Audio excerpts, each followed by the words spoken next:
And what's the end game that Israel has in mind? Professor Inbar joins me from Israel for more on this. Professor Inbar, despite the strikes that Israel was able to carry out through Friday and yesterday and this morning, Israel was targeted by Iranian missiles in Tel Aviv and Haifa. We're told that there are more barrages that are expected. What is the end game that Israel has in mind? Taking out nuclear launch facilities, nuclear sites, production sites, regime change. What's the aim, sir? The end game is clear. It's basically to destroy the Iranian nuclear program, the Iranian ballistic missile sites, and the capacity to produce them. And we have to be patient. The Israeli Air Force has air superiority over the skies of Iran. And it takes time. The Iranians have built over the years tremendous capacities, and it takes time to destroy them. Just to make it perfectly clear, the aim But is not was regime change, Israel sure? but to destroy the Okay. capabilities No, of Iran but to threaten Israel.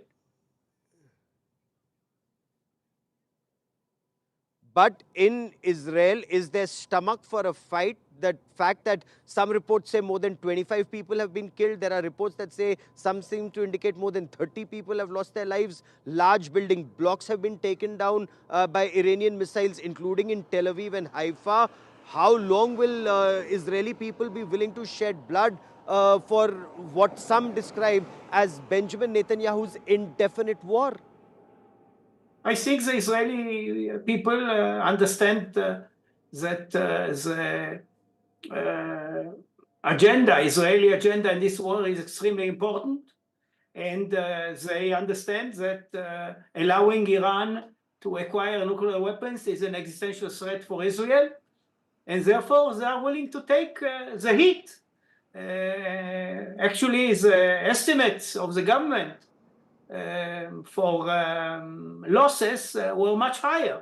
So actually, the Israeli defense system is able to intercept over 90% of the incoming missiles. And unfortunately, we are quite pleased with so far with the results. The price is right. Okay. Okay. Of course, Israel, the people in Iran say that civilians are also being targeted in Israel's mindless, as they put it, mindless operations that continue. But Kabir Taneja, is America completely on board? And will American help be limited to providing either satellite imagery, intelligence inputs, taking down some of the incoming threats using their Navy and Air Force to do it? Or will they get, or can they get even more actively involved? Gaurav, I think the extent of help may be sort of limited to intelligence sharing, and but possibly also helping with air-to-air refueling for Israeli aircraft, because what they are attacking inside Iran is quite far away. For example, strikes in Mashhad were almost 2,300 kilometers away. So there are questions sort of how is that, what kind of capability is being mobilized to achieve that. And the second thing is, look, unless I think Donald Trump has made it very clear, unless if U.S.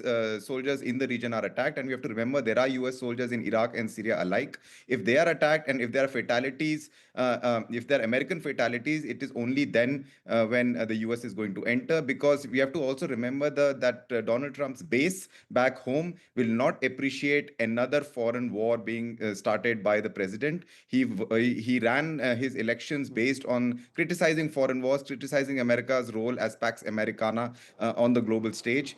His whole idea was to withdraw American power from these regions. And this is, of course, trying to push America back into something that President Trump has previously said that he does not want to get into. So unless there is loss of American life, we see in any part of that part of the world, in the Middle East, I don't think the US is going to directly enter. Okay.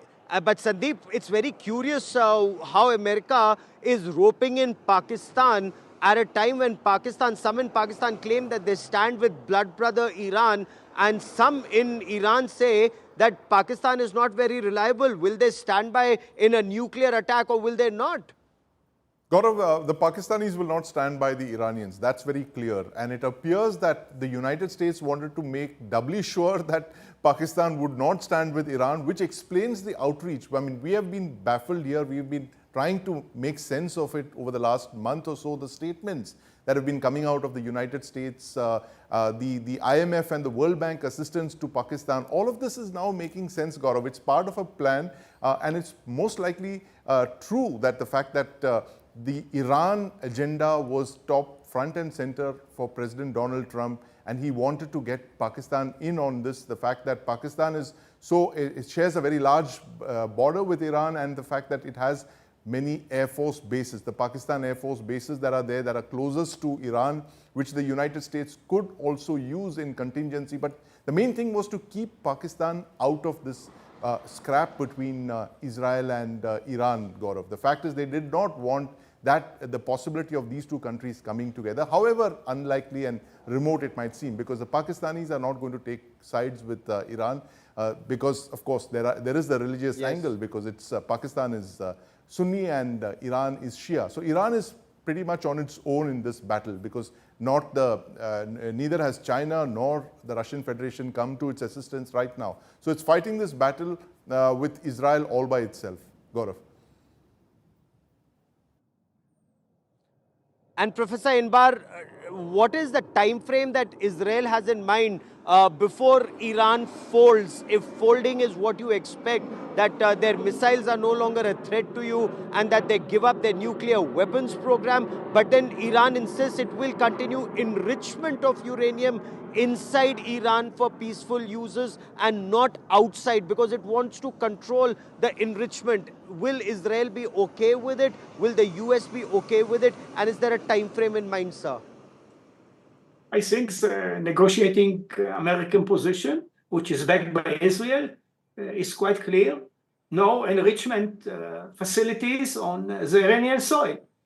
And actually, Trump is using Israel to soften the Iranians. And they said quite clear, I gave you 60 days. Now, the day of the attack of Israel is the 61st day, and you should face the consequences. The Iranians are ready to go back to negotiations, but want Trump to stop Israel from attacking. And I don't think we are going to accede to such a demand. We started this preventive war, and we plan to finish it as long as it takes.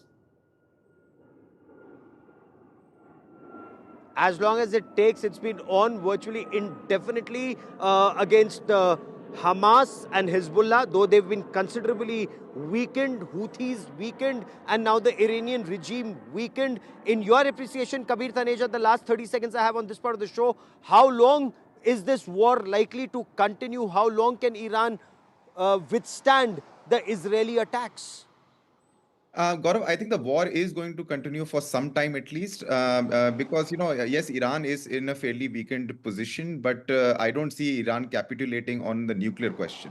And that is what is at the crux of the issue here. Iran is also fairly isolated. Even organizations like Hezbollah haven't really come up and stepped up for them. But having said that, I think this will go on for some time at least, and will not end in the near future.